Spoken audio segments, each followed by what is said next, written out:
Those at the back can hear me? Good? Yeah, thank you.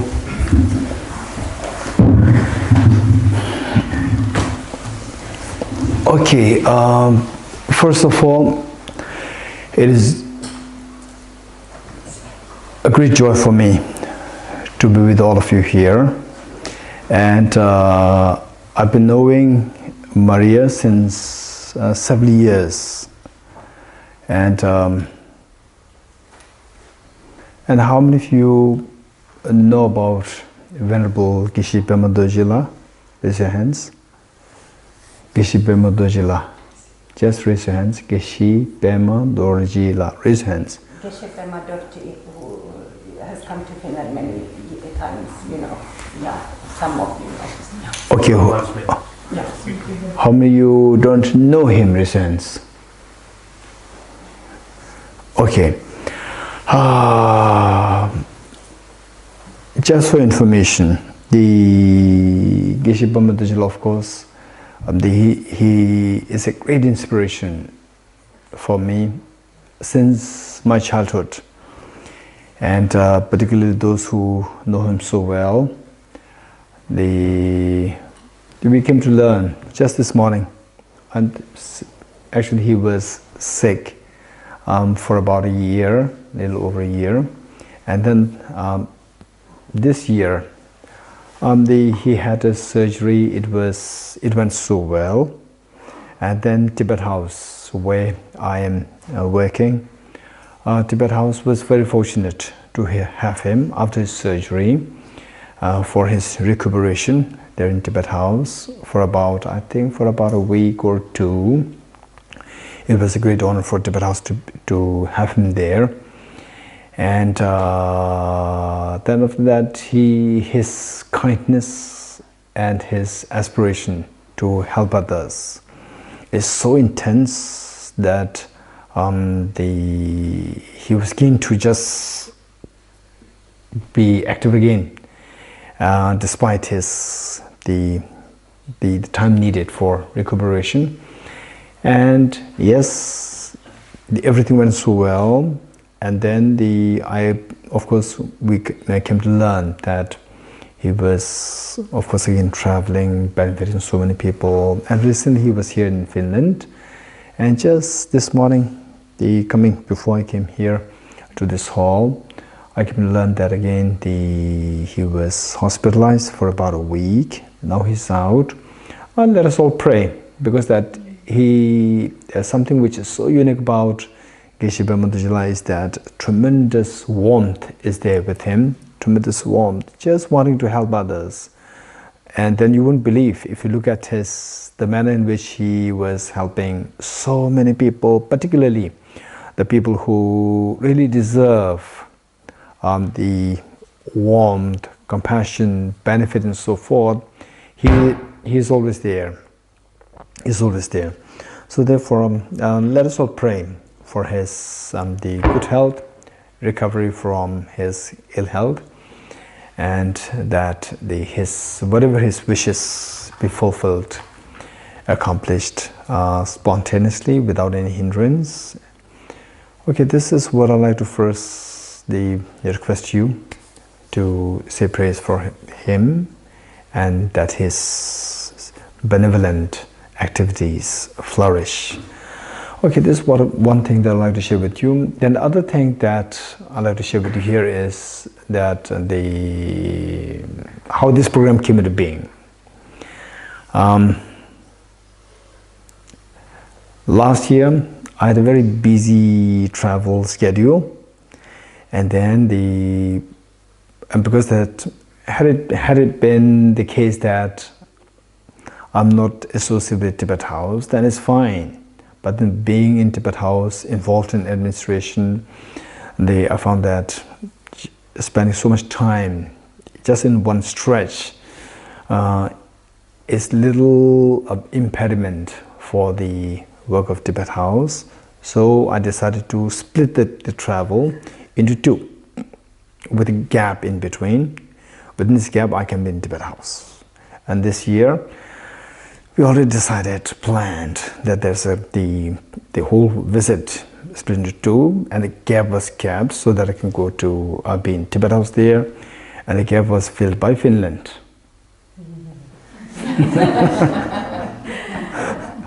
Okay, so particularly when coming from Maria, I cannot say no. Yeah, so she came and requested that we have a small group, if you can come, and then it's coming from such a pure heart. How can I say no, right? So therefore, I said okay. Then the gap disappeared. Then the travel became even longer. Yeah. Okay. Anyway, it is such great joy for me to meet each one of you here, and I'm extremely thankful to Maria, and I learned from Maria that the Zarina really helped her so much for coordinating this program, and then we have the Stina also helped so much, and then there are many others who are helping the Maria with this. And then yesterday, one thing which I like to share with you, right, is that when I was in France, I got a message from Maria saying that, Geshe, I'm very sorry, I cannot come to the airport. And then, okay, then she said that, but my brother will be there. This was what I could not believe. Usually people like my age, okay, in the 20s is fine, with the 30s, 40s, 50s, so with my age, usually brother, sister, the relationship is little not too healthy, is over the family issues, all are there. And then this first time, it's so pleasant to hear, my brother will be there, right? Wow, it's something which I couldn't believe, that the sister is commanding the brother to be there. Wow, I couldn't believe it. And then coming there, then I saw the Becca there, Becca, Johannes, and then the Alex there with the traditional Tibetan scarf, yellow, all Maria taught. Not only that you should be there, you should be the traditional scarf. So this is a symbol, for me, is a symbol of a great family, a tradition of Finland, a beautiful tradition of Finland, where the family remains so close to each other, even when you become even if you become adult, and then so you have your own family, still the whole family remains so intact and friendly. This is so beautiful. And just before I came to Finland, in fact I mentioned this to Pekka and Johannes and Mary also yesterday, and Alex was also there, about the Singapore. The first time I heard about the Singapore's first Prime Minister, Lee Kuan Yew. What he said was that he became the first president of the independent Singapore. What he said that I have only two agendas for the nation: that every citizen should have a house to live in, and every citizen should have work, that they will get a work to earn their living. Two things. I was so thrilled, fascinated. This is a Bodhisattva's aspiration. I was just lost in admiration. Amazing. This is the spirit of leadership. And then I oftentimes mention this in my classes in Singapore, Malaysia, even in India also. I mentioned this so many times. And then one Singaporean, the Indian, but now Singaporean, sent me, just 2 days ago, a WhatsApp message saying that the concept which Lee Kuan Yew, which you admire so much, was actually exactly what you find in Finland, where you're going to go. And she sent me some of the write-ups of the social the settings of Finland, and I quickly browsed through, because this is one of my passions, to see the compassionate actions on a large scale. And I just browsed through. I was so fascinated, thrilled that, wow, it's amazing. It's not that the world is dark. The world is still, you find lights in the world, Finland is one of these places I really admire. Okay, so with this, for me, it is great joy for me to meet each one of you, and most of you are already aware in Buddhism, and particularly with Tibetan Buddhism, there's a tremendous emphasis on the teacher-student relationship. So here, I would suggest that it's going to be more like the exchange, not really as a teaching, not really as a teacher-student relationship. Just no rush, no rush. In fact, the tendency for us is that when you adopt a culture, when you adopt a thinking pattern of another system, another country, or another, say, the tradition of another place, so then we rashly jump to whatever they mimic what they're doing. So like, deciding who your root guru meaning the main teacher, spiritual teacher. So just so rashly going there, everybody's saying that he's my root guru, she's my root guru, and then, then something's wrong with me, I don't have a root guru. Then you jump to root guru. This is not at all the right approach. This is not at all the right approach.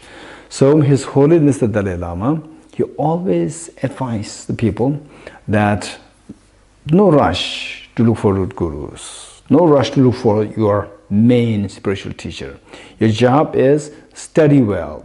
Finally, what do you want? Begin from there. For example, this 6-day program, let us begin with the basic inspiration, the basic quest that each one of us has. What do you want in your life? This is how we have to begin. What do you want in your life? If it's not clear, I'll make it clear. How many of you had the experience of day one you were born on this earth? How many of you had the experience of day one you were born on this earth? Raise your hands. No experience, only one, 2, 3. No, don't speak for others, speak for yourself. Raise your hands. All those who were born and who also had one day, the first day on this earth, raise your hands. Now speak for yourself, don't speak for others. Everyone, don't say this. Yes, I'm the one. Raise hands. Raise hands. Okay, we all. Okay, day one, how many of you cried? Raise your hands. If you did not cry, somebody will slap you. Because if you don't cry, respiration is a problem. So they slap you to make you cry. And how did you cry? What made you cry? This will tell you what you aspire, right? Did you cry? How many of you cried, saying that, the other baby needs milk? How many of you cried like this? Raise your hands. Other infant needs milk. The infant is feeling cold. How many cried like this? Raise your hands. Or how many cried that I'm thirsty, I'm hungry, I'm cold, I'm slapped. Right? Okay. Which means this is how we began our life. Let us not forget this. Let us not forget this. In other words, we all aspire that I should not have problems. I should not have the proper hunger, thirst, cold, slap. And I want the maximum happiness. The moment somebody you would later identify as a mother embraces you, you could feel the warmth. This is what we are seeking. And the cold and the thirst and hunger you will want to shun. This is how we are born. This is who we are. In other words, what we seek is we seek to shun miseries. We seek to achieve happiness. This is who we are. Let us not forget this. Tell me, what degree of suffering you want to get rid of? 10%? 50%? 100%? Tell me, what degree of suffering do you want to get rid of? 100%. If possible, 100%. Whether it's possible or not, this question. The next one is, what degree of happiness are you seeking? Tell me, 10%, 50%, or 100%? If possible, 100%. This is who we are. Our agenda is very clear now. Our agenda is very clear. Some people go for masseur. Some people, they are the musicians. Some people, they are mathematicians. Some people, they are chefs. Some people, they are the dancers. Some people, they are, say, the politicians. What made them go into these various disciplines is with the intention that with this I'll be happy. With this my suffering will be minimized. This is the drive. Tell me, this drive is true for the girls or the boys? Both. This drive is true for the Finnish or the non-Finnish? Both. This drive is true for the Buddhist or non-Buddhist? Both. This drive is true for the believers or the non-believers? Both. You're getting it? In other words, this is the reality. This is the drive of all beings. All beings, whether believer, non-believer, boys, girls, educated, uneducated. This is the basic drive of all of us. We should not forget this. Now, if this is what you're seeking, any system that you approach, any system that you pick up meant to achieve that aspiration is your path. Any system that you adopt meant to achieve that aspiration is your path. This is what we need to know. Okay, so therefore, the Buddha Shakyamuni, he appeared on this earth not to invent any system, but to just share what he discovered, what he did not invent, what he discovered. He came to share this with us. A system meant to minimize your suffering, if possible, make it zero, and a system to enrich your happiness, if possible, 100%. This is what the Buddha Shakyamuni appeared on this earth. So the point is that coming here, the best would be if we come with a clean slate. Clean slate means that don't come with any baggage, with any belief system and so forth. If possible, come with a very clean slate. Okay, finally my aspiration is to get rid of my sufferings and to have the maximum happiness. Okay, now what can we do to achieve that? So this is how we have to come. Okay, with this in mind, the fourth session,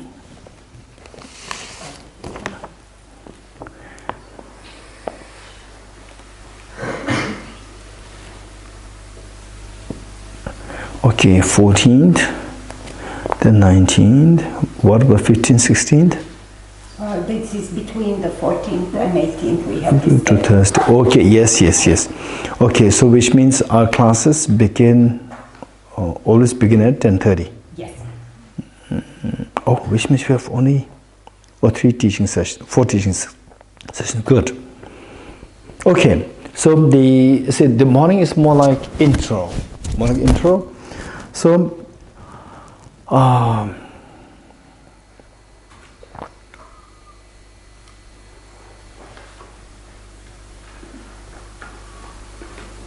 okay, so how we began is that what is the aspiration? What we learned is our aspiration deep inside me. Aspiration, each one of us, deep inside me, the aspiration is to minimize the suffering to zero and to have the happiness, the maximum. Okay, now the question, is it possible? Is it possible? No. Just speak your mind. It doesn't matter. Speak your mind. No. Anybody else? Huh? I think yes. I think yes. Some say yes. Some say I think yes. Some say no. Some say I think no. Okay. What about others? Okay. This is where Charles Darwin Charles Darwin and the Buddha Shakyamuni diverge. Charles Darwin said that it's impossible to get rid of all the suffering. It's impossible to have the maximum happiness because we are born with the instincts. We are born with the human instincts. And these human instincts is nothing bad. Human instincts are the natural gifts, gifts from the human evolution. Gifts from human evolution.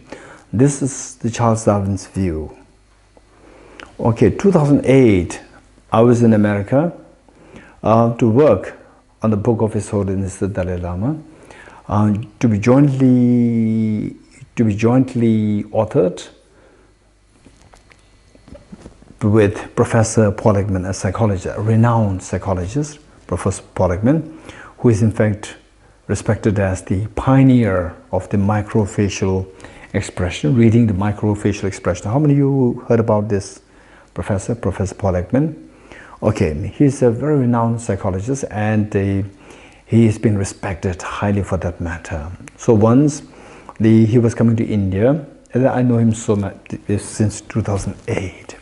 So when I come to know that he was coming to India, then I sent a request through his friend that he give a public talk to be organized by Tibet House. And then I said that please send the photograph, the brief CV. By the way, in Finland, what do you call it? CV or resume? Both. Wow, very good. Okay, CV. And my friend said that, Geshe, what are you going to do with this? I said, I'm going to advertise because to draw the public, to draw the attention of the public, I need to advertise. For that matter, I need these things. He said, please don't advertise. I said, why? Then how can I draw the public? He said, no, if you advertise, it's very dangerous because he's being in the list of the targets, of the terrorists. They target him because he's been hired by the CIA, Central Intelligence of America, to detect, to arrest the terrorists. So the terrorists they are after him. So we cannot advertise that, and particularly in India. There's so much terrorists coming from the other places. So therefore you cannot advertise. I said, okay. But then how to draw the public? So I said that there's going to be a public talk by a renowned professor, psychologist, Professor Roger, and then in the bracket I said name changed, and then I said, then people became even more curious, why name changed, right? the audience simply multiplied because they're so curious, why name changed? Why he is so popular? Why this person is very special? Okay, so I was with him for 5 days to work on the book by His Holiness and by him. And the Office of His Holiness sent me there to make sure that His Holiness's voice is well reflected there, it's not altered. So I was there for about 5 days, and then he was being so kind. Professor Paul Ekman was so kind to entertain me for all the 5 evenings. And one evening he brought his psychologist colleagues, and then he asked me to introduce a little bit about Buddhist philosophy myself to his friends. So I taught about Buddhist philosophy of how to get rid of suffering, to have the maximum happiness, and so forth, and by curbing, by the discarding or eliminating the negative thoughts and so forth. And one lady psychologist raised her hand and said that what you said is ideally it is not really possible to get rid of fear, to get rid of anger, to get rid of attachment. It's not really possible because these are the instincts. We can't really do anything with them, number one. Number two, these instincts are required for us. According to Charles Darwin's evolutionary theory, these instincts are required. For example, fear is required. If you don't have the fear, then when there's a tiger, you come in contact with the tiger, then you will not run. And the tiger will eat you up. Likewise, there's a snake there, you will not run. Without the fear, you will not run. The fear makes you run. One. Number two, anger. Without anger, how are we going to survive? Anger helps you to push away what is unconducive for you, what is in danger for you. Push these unconducive factors. This is the job of the anger. And without the anger, even if the unconducive factors come to you, then still you are smiling. And then you'll be killed by unconducive factors. And the attachment is required to gather the conducive factors. Without the attachment, then you will not know, okay, I need food, I'm hungry. So what do? You don't know how to get food because there's no attachment for the food. So attachment is required for you to survive. So it is who does not have these facilities, attachment, anger, aversion, fear, these people do not survive. Survival of the fittest. Those people who are fit to survive with these attributes of the instincts, they can survive. Those who are deprived of these facilities, they will perish, they will die.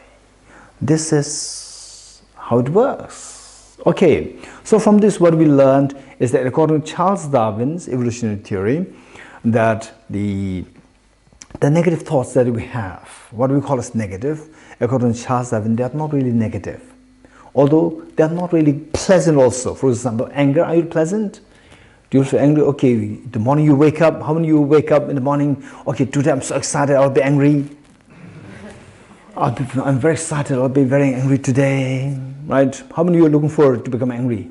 Nobody. Which means that the very state of the anger is unpleasant there. When there's unpleasant feeling, nobody wants to have it. So the Charles Darwin admits that this is not a pleasant feeling, but this is required. There's no choice.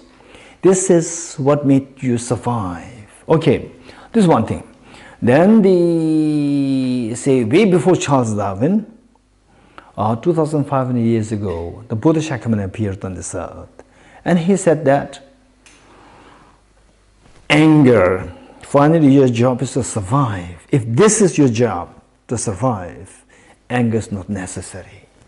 If this is your job to survive, attachment is not necessary. Fear is not necessary, the Buddha said. This is something so important. And then he did not say that, no, anger, fear, attachment, they are very destructive. You have to get rid of them.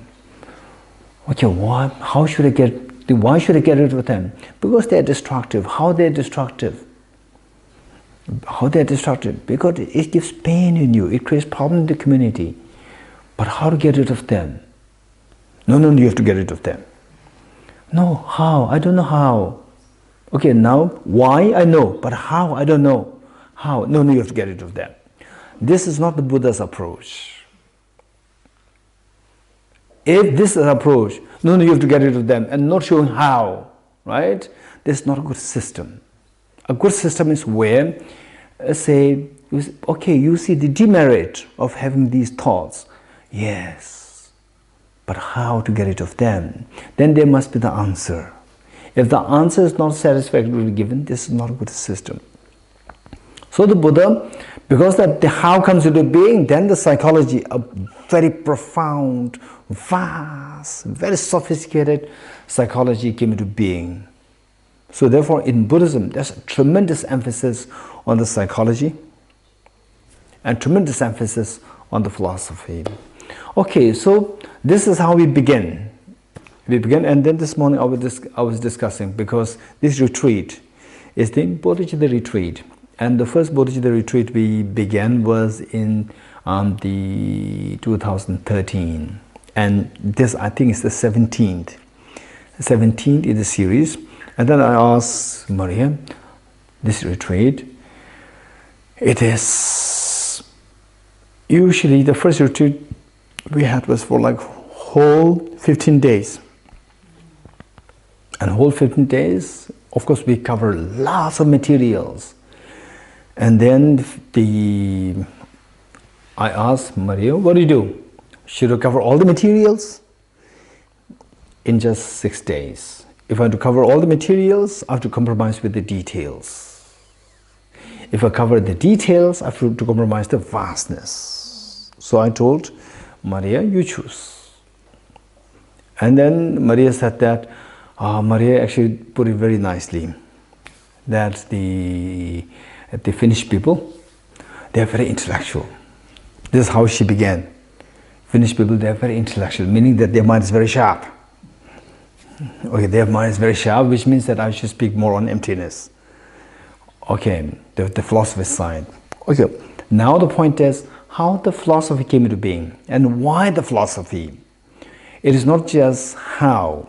Usually modern science explains how. It does not explain why. And whereas the Buddha explained how and why. Okay. By no means it should be a way and means to prove the superiority of the Buddha's teachings. It's totally irrelevant. The point is that we have to know. We have to know what is how and what is why. If you know these things, finally your thinking becomes very clear. And with how, you know the methodology, you know the mechanism. If you know why, then you will know the purpose. The purpose, okay, this knowledge has a relevance to eradicating my fears of life, eradicating my anxiety, stress and so forth, and to acquire the maximum happiness which I'm seeking. So if you know why, then you will know the purpose. If you know how, you become knowledgeable, but you may not be able to relate that to your life. If you know why, then you will not only become knowledgeable, you will also become, say, happy to see that this has a relevance to my life. Okay.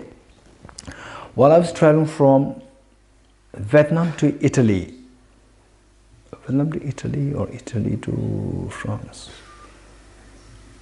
Okay, Italy to France. Just recently, my seatmate was a very young boy, I think 1 year older than Johannes. Johannes 16. 19. Huh? 19. Okay, then 2 years younger than Johannes. There was a boy sitting next to me. And then I just sat very silent by myself. He was silent by himself, busy with his mobile. And then in the middle of the flight attendant came, and then he talked to the flight attendant in English.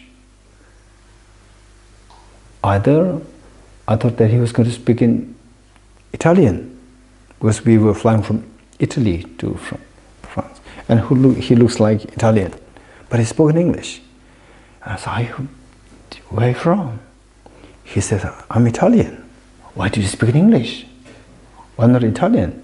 Then he said that the what? Flight attendant is French. Okay. Then we started to talk. So in a way, it was like a trigger for a talk. Then I came to sense that he has some affinity for philosophy. Then I asked him, they say, why study philosophy? And he said that, and I said also that a good philosophy is a philosophy which invites all questions, which should be open to all questions from any discipline. I was emphasized so much, including modern science, quantum physics. Then what he said was that, but the philosophy that I learned is more confined to the Christian theology, and it does not really entertain the questions from modern science. Okay, fine, it is not my business whether it's Christianity, but my job is, my appreciation is that a philosophy which invites any questions from any discipline. This is the fondness. Then I told him, okay, tell me, seems like you're interested in philosophy.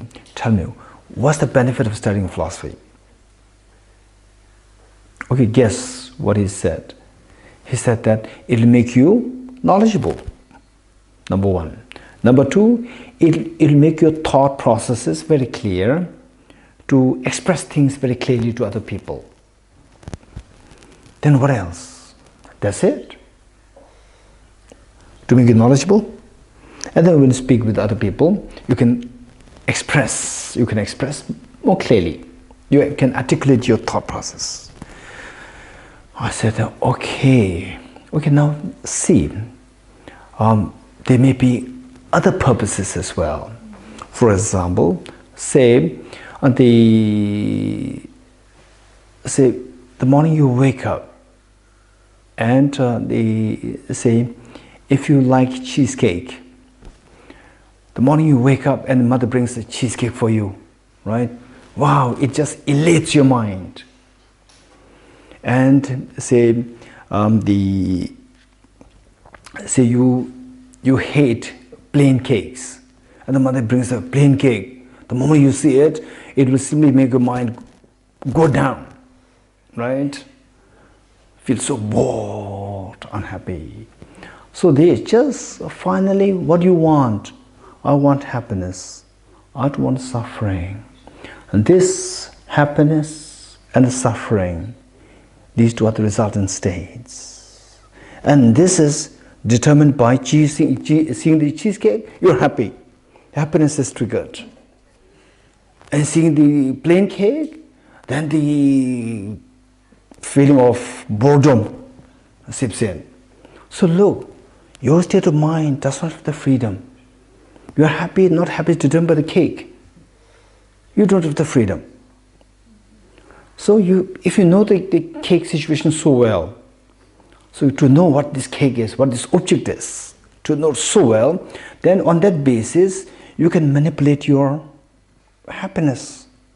You can remove your suffering. You can get your happiness. So you know that this is coming from the object. Object triggers this thing. Object has a tremendous role to play. So for that matter, you have to know the object so well. And what we are perceiving, what we are seeing, the philosophy says that what we are seeing may not be the reality. So by seeing the reality very clearly, this will give us a very pleasant feeling, which we were seeking. So this is why the study of philosophy plays such an important role in giving you the happiness, in getting rid of miseries. Then number two, say that even if I'm so keen on cheesecake, the moment I see cheesecake, I become just so hyper, so excited. And then one day, I heard a very tragic news of the loss of my father. And suddenly I come to my classroom, someone says, oh, Dorji, it's your birthday, cheesecake. Still I'm not excited, because my basic mind, the spirit, has gone down over hearing the demise of my father. So there, say, it's not just the object per se. The object is not 100% that determines whether you're happy or unhappy. Again, the subject, your mind, basic state of mind also plays a very important role. So for that matter, we have to know the object so clearly. To know the object clearly, we need to know philosophy, we need to know physics. And to know the subject so well, we need to know neuroscience, we need to know psychology. So it is for this reason in Buddhism there's a tremendous emphasis on the philosophy and psychology. And to make these two wisdom so refined, the logic is introduced. So what is mathematics for the physics today? What is mathematics? What mathematics does to physics, to maintain the rigor of the physics.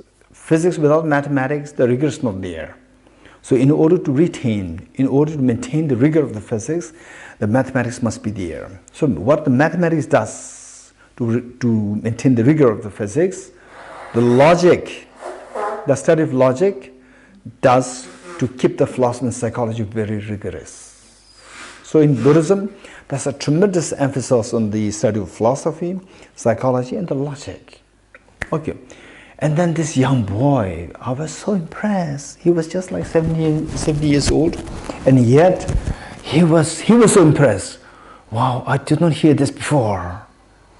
I did not hear this, how the study of philosophy has a relevance to my basic happiness of my life. This is amazing. Then the flight landed. And then we went to the baggage claim. Then I met his father. I told his father that you have a brilliant son. He said, yes, my son is very bright. Then I told him that on the plane we had a very good discussion. And then he said that my son already told me, informed about your discussion. Your discussion is indeed very interesting. And then his sister also came, very young, 1 year younger than him. Came, and she was also smiling, coming to see me, smiling. I said, your brother is very smart. She said, yes, I already heard your discussions. She's also very interested in philosophy. Okay, so this is the basic framework. This is the basic framework of how we should begin. And of course, the whole six days, from this what we learn is that, say, the one is the philosophy. The philosophy, how to finally see the reality. What we are seeing is not reality. What we are seeing is not reality. And the reality is something else. And what we are seeing, since the reality is not seeing, what we are seeing is coming from where? There's a question. That's not reality. What we are seeing means the Dorji there, right? This is not the reality. But you are seeing something. If that's not reality, where is this coming from? This question. Where is this coming from? If this is not reality. For example, say, if I'm hallucinating, by the way, how many of you have seen people hallucinating? Huh? Oh, many of you. Every night. That's interesting, huh? Every night. In dreams. This is not hallucination. It's practically same. No. Okay, let's say, what I'm saying is,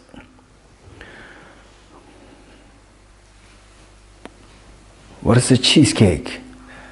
What is a chocolate cake? Practically same. Don't say this. These two are not same, these two are different. You're getting it? Just say, what is cheesecake? Cheesecake is cheesecake. Likewise, a dream, keep it dream. And I understand what you're saying. The dream is a form of hallucination. It is not hallucination, but it's a form of hallucination. It's, just as the hallucination is created by your own mind, even the dream is also created by mind. And particularly, as you said, for example, having nightmares, going through nightmares in a dream, they're all purely created by my mind, where the hallucination is created by my mind. Yes, that's very true. Isn't the basis of Buddhist epistemology that what we perceive is real, the sense basis? That's the reality. Okay. That the karmic afflictions accumulate how we see and perceive reality. Your name? Thomas. Okay, Thomas, what you do is comes clean slate. Clean slate means, according to Buddhism, right? Not any preconceptions. Okay, yes. Don't bring any preconceptions for the time being, right? So meanwhile, Then I cannot even talk. listen. Come with a very clean software, the hardware. Don't bring any software. Okay, software I'm going to implant. You're getting it? And then later on, you can bring your old software also. Then you can tally. For the time being, don't bring any software. Come with a very powerful hardware. Any software you put, it works. You're getting it? Come with a clean slate for the time being. And then see if it works. See if it works. Say what we are discussing here. You're getting it? This is very important. This is very important. And so the point is, how we start is that whatever we're going to learn here, the 6 days, make sure that you understand it yourself. Don't say that, according to Buddhism, according to philosophy, according to science. Don't come up with these borrowed knowledge. it's tested empirically. I feel. I agree with you. I agree with you. I agree with you. It's not philosophy. I agree with you. We have only 6 days, Thomas. Thomas, we have only 6 days. What I'm saying is that I agree with you. I was like you before. I was like you. I was, so impatient because I have a hot blood, very young hot blood. I want to say everything. This was who I was before. You getting it? This is very good. Sokpo blood. Yeah, this, huh? Sokpo blood.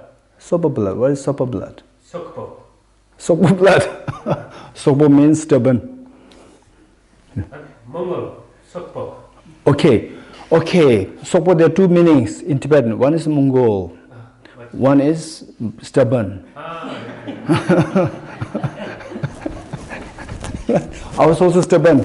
Thomas, you are not only the one. I was also stubborn. Today I'm not too sure. But when I was younger, like your age, I was very stubborn like you. Okay, so what I'm saying is that let us come with a clean slate. Okay, clean slate. And if you have knowledge, particularly you feel very confident, keep it. Don't destroy this. Keep it. It's very precious. You're getting it? Keep it. And then during question answer sessions, bring this up. Okay, so with this, the point that I'm sharing with you is that what we are seeing, like hallucination. Hallucination is all what our mind creates. How many of you agree with me? Hallucination, what we are seeing because of hallucination is purely what your own mind is creating. How many agree with me? Raise your hands. Very good. Okay, a good philosophy is a philosophy where what you learned and what you're going to paraphrase is what makes sense to you. If it doesn't make sense to you, don't just copy, don't just mimic, don't just quote somebody. You're getting it? This is so important. You must be convinced. You must be convinced of what you're saying.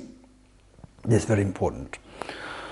Okay, this was back in 2004 when I was in England, when I was in Cambridge for about the little close to 3 months of the study and a fellowship in Cambridge, Girton College, for about 3 months fellowship there.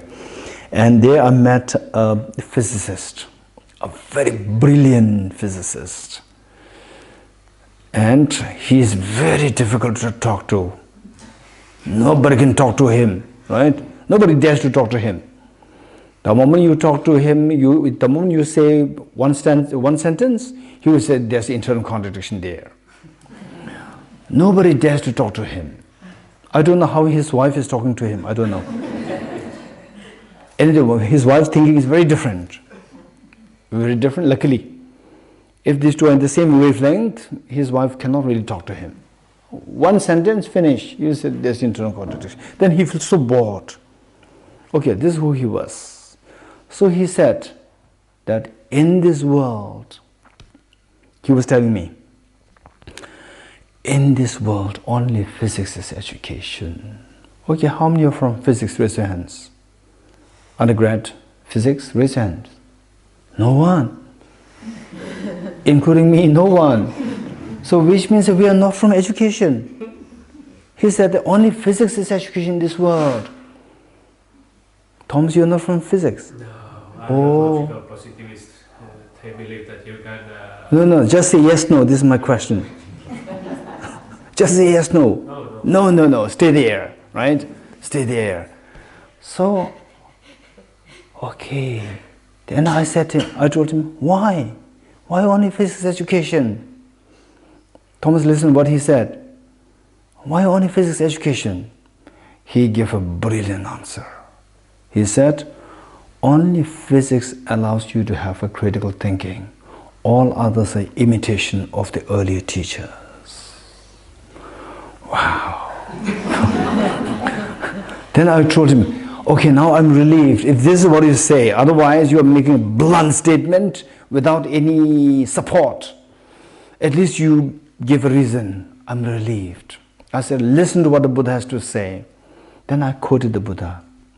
The Buddha said, wise people and the monks, just as the goldsmith tests the purity of the gold by cutting, rubbing, and burning the gold, you should also examine my words and put them into practice, not simply because you respect me.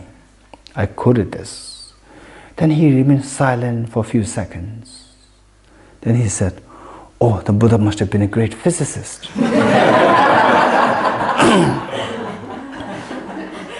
Okay, so the point is that this should be an approach. This should be an approach that finally whatever we say, particularly when you say on your behalf, make sure that you understand it. What you're saying should make sense to you. Whether it makes sense to others, it doesn't matter. It must make sense to you. Only then you can quote or you can say. Otherwise, any information that you might have, keep them, okay, yeah, he's saying this, but then I learned from this book, from this teacher, it's like this. Of course, I'm not really convinced, but then still, okay. But keep them as the borrowed knowledge. But when you speak on a behalf, make sure that it makes sense to you. Okay, this is very important. Okay, with this, what I'd like to begin with here is, okay, what I'd like to begin with you here is the basic question, the philosophy, psychology, unless and until, including physics, unless and until it has relevance to your life, it has relevance to make your life, to give a quality to your life, then it's just another piece of knowledge. There's no benefit as such. Also, be it philosophy, psychology, metaphysics, physics, neuroscience, chemistry, and geography or history, sociology, whatever subject you're studying, just if it is relevant to the quality of your life. If it has, wonderful. If not, we have to reconsider. We need to rethink as to, why am I doing that in the first place? Okay.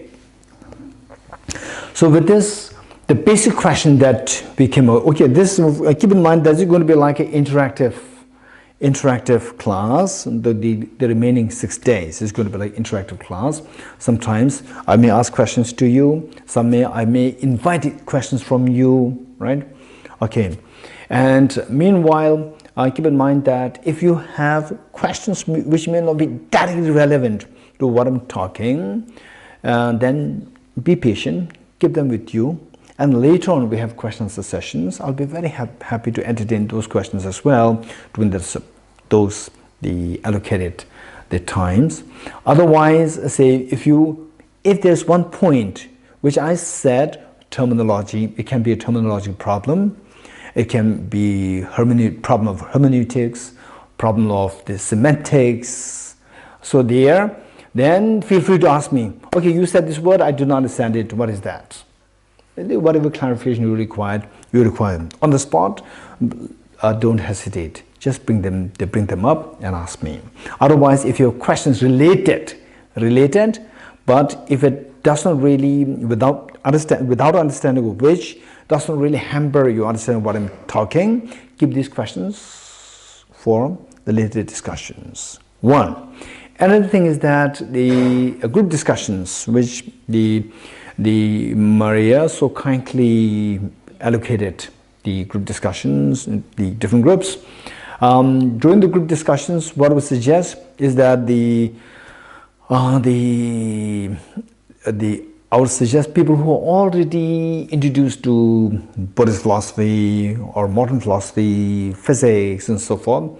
And so those, I would suggest you to be, at least for the first 2 days, today, tomorrow, or 3 days, be a little patient, and at least what we covered in the class, sometimes me without books, I can cover many materials. So make sure that you make note of the points, and then in the group discussions, see that at least these points are covered, so that people during the group discussion, the people, even those who are less exposed to the Buddhist philosophy, modern science and so forth, that they get share of, they really benefit out of your participation there. I would suggest you not to jump into the complicated questions right in day 1 or day 2. And the complicated questions, I'll be very happy to entertain those complicated questions that you might be having from your last 20 years, 10 years of studies and practice Dhamma. I'll be very happy to entertain them on day 4th, 5th and 6th. More like a private questions which have been bothering you for the last 10 years, 20 years, 5 years, whatever. Right? I'll be happy to entertain them. But in the group discussion, I would suggest initially don't bring these questions there. If you bring these questions, many of the newcomers, they'll feel lost. And then we are not really of, the rendering benefit to the people. So then it is like harming them. And then if they feel discouraged, then they will not feel joy in being a part of this group. They feel that I'm just no one, I don't understand anything, they're so advanced, right? The thing is that it's a matter of habituation. It's a matter of habituation, particularly amongst those people who are new, who do not know anything, who cannot take part in the group discussion. Once they're exposed to this philosophy for like 2-3 years, they may become the rising stars. We never know. Right? They may become much better than those who are only exposed to like 5 years, 10 years, right? Okay, so what I'm saying is be kind. Particularly those people who are already exposed to this philosophy for the last like many years, be kind to the newcomers and at least let them speak. Don't dominate. Don't dominate, speak yourself all the time, and the other people, they feel so scared. Because I don't know anything, I have no question there. Even if the person has questions, my questions are so small, their questions are very sophisticated, I don't even understand what they're asking. Then they feel discouraged. So that way, we are not really helping. The whole purpose of the Buddha's teachings is the very sophisticated philosophy with a good heart. The good heart, finally, good heart in the philosophy, which is more important? Good heart is more important. And good heart brings the harmony. Good heart brings your immune system.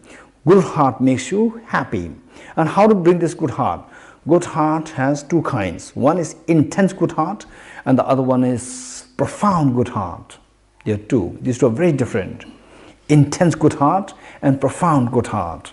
To give you a simple example, analogy, what is intense good heart? For example, if we see somebody who has the shivering, terrible cold, -20, -30 in Finland, and somebody is outside there, shivering, and then you see that, then you become so emotional, you feel so compassionate, then you just feel like crying. This is known as intense good heart. It is not necessarily profound good heart. It is intense good heart. What is profound good heart? Say for example, you're also a young boy, like a Johannes, or a young girl. What's this young girl? 11 years, 10 years old? Huh? Rinzin, what's the boy's name? Elo, how old? 10? Huh? 8 years. 8. Your son? Yes. Okay. Elo, 8 years, and Rinzin, 10 years. Okay. So like this, say you are of that age, and you see this another child almost dying because of this terrible cold, -30 degrees centigrade outside, and you feel so compassionate, you just feel like crying. You tell mom, please adopt this child. Okay, what is that? Intense compassion is there. It may not be profound. Don't forget it. How do we know it's profound or not? Okay, then this child, your mother says, okay, I'll adopt. Yes, because you said it, I'll adopt. Child is adopted, and the child is a genius, and then sent to school, and then everybody's giving attention to the child, not to you. Then you start having a little bit of jealousy, right? Okay, And then the school is so fascinated by this child and says that, okay, we'll help you if your parents they give you a scholarship, we'll help you to get enrollment in Harvard University in England, in Cambridge, no, in America, or in Oxford, Cambridge in England. You choose. And you come to your parents, yes, of course, yes, I'll give the scholarship, please help him or her to get the admission there. And then you are getting admission in a very simple college. And the adopted one is getting a scholarship and enrollment there in Harvard, right?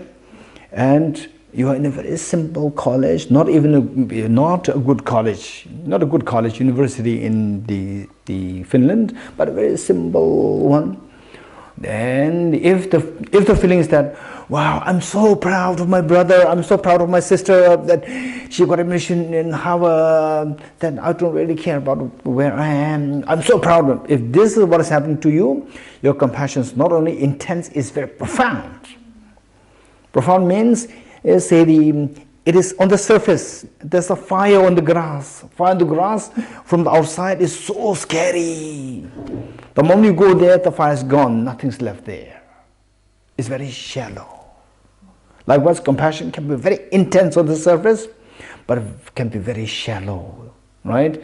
The moment you go into the depth, then it disappears. Instead of compassion, jealousy can come.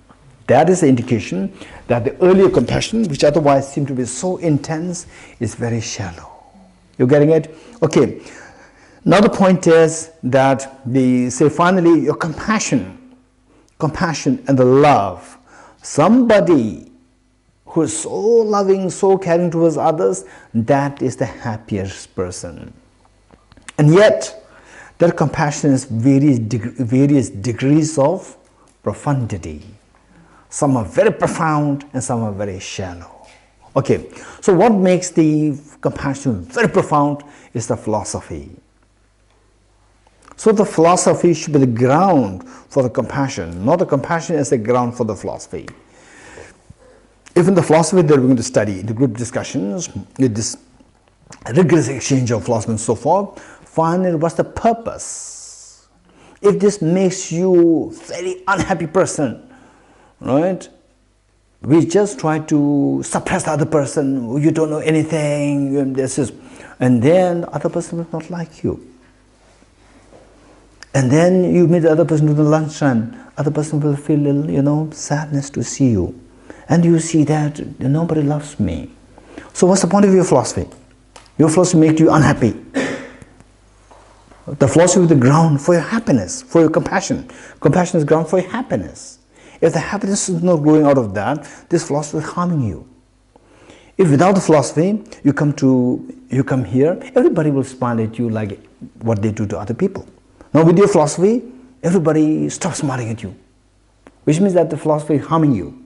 The point is that the philosophy, we should always keep in mind your basic agenda. How do we know that? Day one you are born. How were you born? Day one, you cried. You do not say, my philosophy is Buddhist philosophy. My philosophy is Aristotle philosophy. My philosophy is the Albert Einstein's relativity theory. Nobody came up with this. Everybody just cried with the emotion. Philosophy is no emotion. Everybody cried with the emotion. That's emotion which triggered this emotion determines who you are. And this emotion, positive, negative. Negative, grounded on ignorance. Positive, grounded on valid thought process. And within the valid thought process, how profound is your emotion?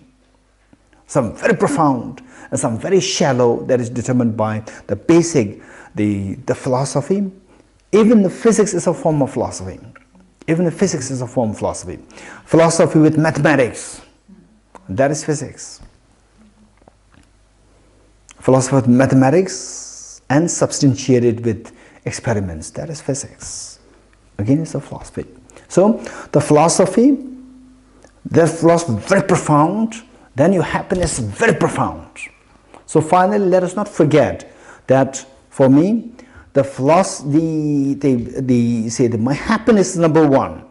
And my happiness is determined by my emotional states. And my emotional states are determined by my thought processes. Okay, so with this, what I'd like to share with you here is the first thing that we need to begin with is whether or not, okay, how we are born. What we said, do you agree with me that how we are born is we born crying. When we cry, how we cried, we do not cry for, oh, the other baby must be hungry, thirsty, or must be somebody must have slapped him or her.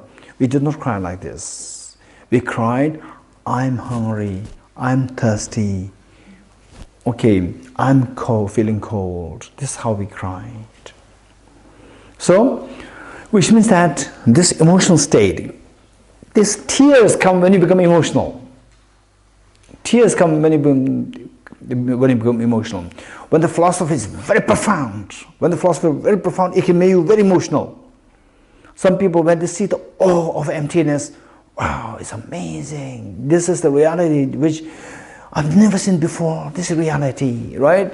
You see the wonder of this, you become very emotional, it can make you move into tears. For example, Niels Bohr.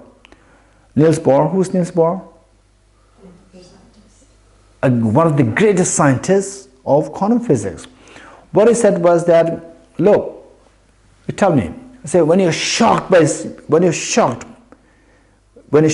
something, shocked means there's a very sharp emotional state of shock, right? Emotional state of shock. So what he said is that if you study quantum physics and if you're not shocked by it, you have not understood quantum physics as yet. Right? So this quantum physics, the moment you see that this world is very different, the quantum world is very different, you're shocked by this, you will have a shock, the emotion coming to your mind, the emotion of the shock. So that is because of the wonder that you felt, the awe that you feel to know the very fine reality of quantum physics. So the point is that finally, who we are, whether you accept it or not, the reality is that we crave for happiness, we shun the miseries. This is the basic reality. Then, on that basis, we see that this is determined by the emotional states. And emotions are determined by the cognitive thought processes. Emotions decided by the cognitive thought processes. Okay, with this in mind, how it began, this is my question to you. Okay, it's 12 sharp. My question to you before we go for tea break.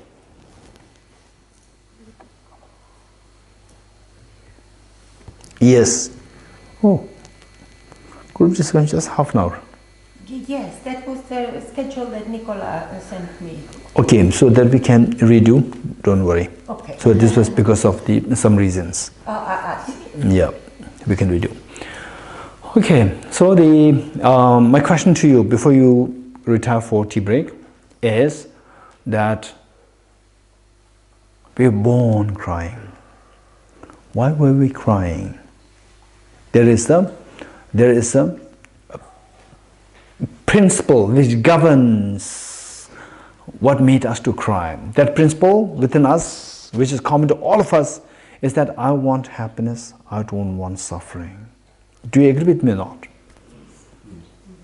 Okay, raise your hands, those who agree with me. Only if you agree, majority agrees, then we can proceed with the next class. Okay, majority agrees. If you agree with this, the next question is, okay, this is the instinct. And don't feel shy to say that, oh, it's so selfish. This is reality. We have to begin from the reality. Don't begin from the air. If you begin from the air, you have no ground. If you have no ground, you will never be able to see the castle the castle coming up. Right? You will never see the house coming up. If you start from the air, start from the ground, solid ground, from the reality. What is my reality? Start from the air. Only then you see that I'm growing. Wow, my life. Now I see the meaning of my life. You getting it? Now I see the meaning of my life. Okay, only when you see yourself grounded. For that matter, what is very important is that don't feel shy that I'm so selfish, even how I was born was so selfish, I'm suffering, I'm hungry, I'm thirsty, I didn't think about the other babies. Don't worry. Later on, as your study becomes more sophisticated, you will realize that a very advanced level of selfishness and very advanced level of other sharing and compassion, these two are synonymous. His Holiness the Dalai Lama says that if you want happiness, practice compassion. If you want others to be happy, practice compassion. Beautiful. It's beautiful. At a very advanced level, you see that the best way by which to be selfish, the wisest way to be selfish is to cherish others, to be kind to others. The wisest way to be kind to others is to be kind to yourself. It's beautiful. Initially, we see these two as separate by a vast chasm. There's a gap there, selfishness and other cherishing, because that is very gross. Then later on, as you practice, as you rationalize this selfish thinking, more refined, you see that the best way by which to be selfish is to be kind to others. Then you see that these two are same, right? To be kind to yourself is to be kind to others. To be kind to others is to be kind to myself. This is a beautiful moment. Then every moment it becomes a compassionate thought process for others. It's a beautiful moment. Okay, with this, what we learn is that if the suffering is what I want to get rid of, what degree of suffering you want to get rid of? 10% or 100%? 100%. If possible, 100%. If you are seeking happiness, what degree of happiness are you seeking? 100% or 10%? If possible, 100%. Okay, so what I seek is 100% happiness and 0% suffering. The next question is it possible? Is this feasible? Is the point. So what we learned is that according to Charles Darwin, this is impossible. According to Buddha, it is possible. So to say it is not possible is very easy. To say it is impossible is very easy. For example, to say that, okay, the retreat, in the retreat place, okay, how many people stay? 5 people in one room? 3 people in one room. Okay, then Maria says that the centers, the retreat place, the owner tells Maria then, oh, we have not enough space, 10 people should be in one room. Then Maria says, okay. Then people, she gets the applications, and then, okay, 5 of you will sleep together. No, I cannot. At the most, I can be in 3, not 5. It's too much. I never, like that. So for Maria to say, no, there's no choice. This is very easy. If she says there's no choice, right? There's no choice. She doesn't have to work.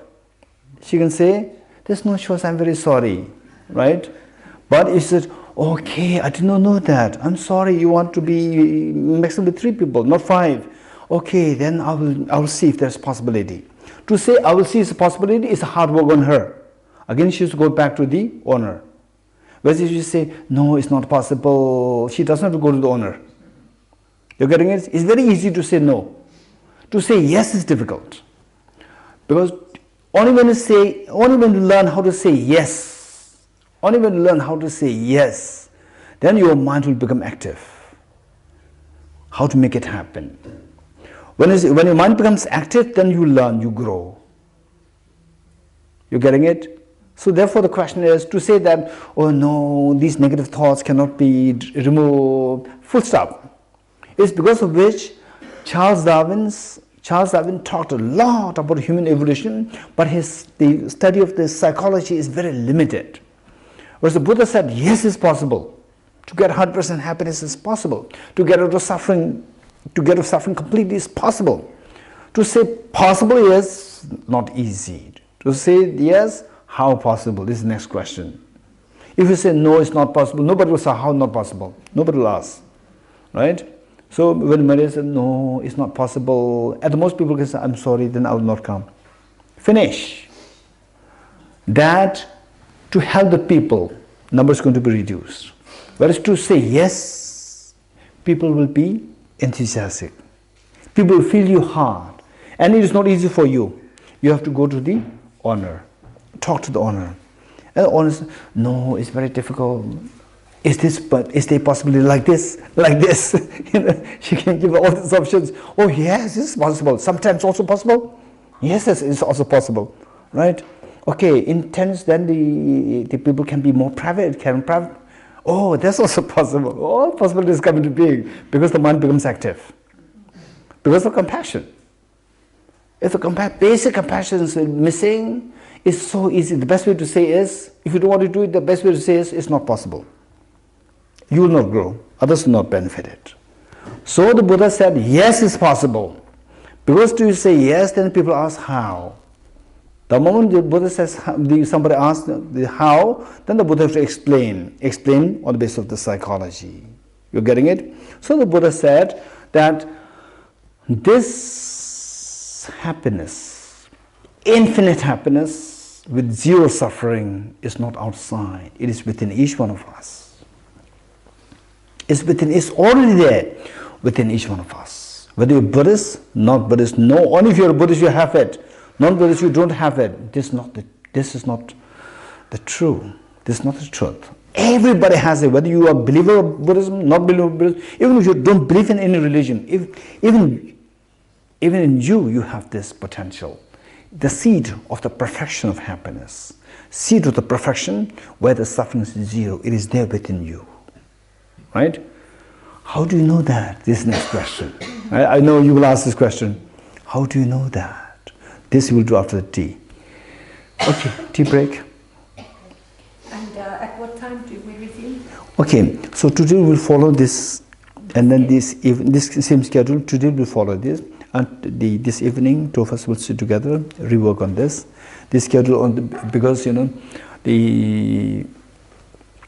because of some problem there. Yeah, so we can redesign it. Because group discussion, if you make it 1 hour, that's more productive rather than half an hour. Yeah, and the afternoon one is, or there is another one which is 1 hour. There should be 3. Yeah, there is only this one which is half an hour. The others are longer. Yes. Yeah, but for now, discussion groups, 40. Yeah, tea, discussion, whatever you like. Yeah, okay. So. You can